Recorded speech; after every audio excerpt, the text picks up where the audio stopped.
εστιατόρια. Καψιμί.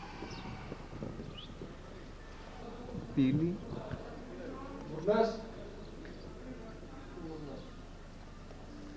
Αυτό είναι το κηλικείο. Εδώ φτιάχνουμε καφέδες.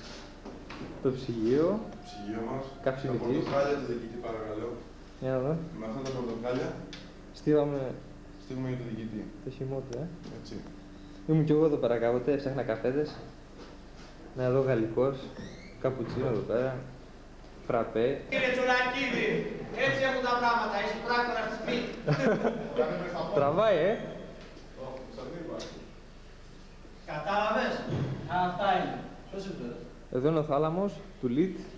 Ο θάλαμος του Λίτ. Δεξιά είναι ο θάλαμος των παλιών. Εδώ ήμασταν παλιά. Διπλοχάρικο.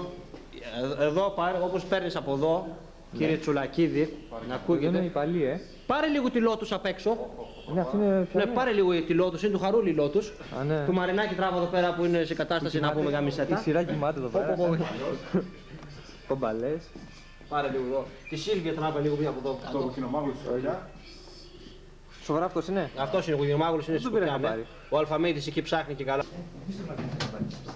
Και εδώ, ναι, εδώ όπως βλέπετε. Εδώ βλέπετε οι μασόνοι του τάγματος. Αύριο η κάμερα θα πάει στον διοικητή. Εδώ βλέπετε τη σειρά μου, τον Κώστα του Αλεξίου. Βλέπετε πως έχουν τρομάξει. Και γαμώ τα παιδιά γράφει την άδεια απολύσεως. Ο Γαλατάς φύγε μαλάκα από το πλάνο να μην σε βλέπω. Και εδώ βλέπετε.